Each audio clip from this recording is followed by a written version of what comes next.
medyo mataas dapat yung may puwetan niya sa may balakang puwetan, ganyan, dapat mataas. Pagkatapos nun, hintayin nyo hanggang sa mga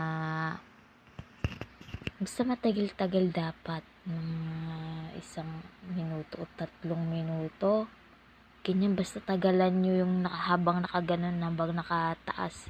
Kunwari ito yung unan or what else na that nakagayon, nakataas na konti yung balakang at saka puwetan nyo para talaga sure na papasok yung sperm dun sa may cervix, ganyan,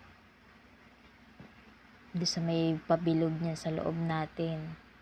Kasi siguro talaga kaya hindi nagkakaanak yung iba dahil na rin sa hindi magkatugma yung mga nila, hindi ko ang tawag doon.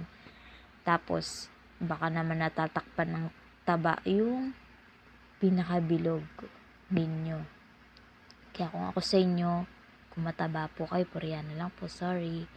Kung medyo chubby po kayo at hindi po talaga kayo magkaanak, try nyo pong pumunta sa OB, then ipatingin nyo po yung ninyo, baka kasi nahaharangan kaya hindi pumapasok yung sperm doon, or baka naman kasi talagang walang butas yung ng nyo, kaya baka ganon.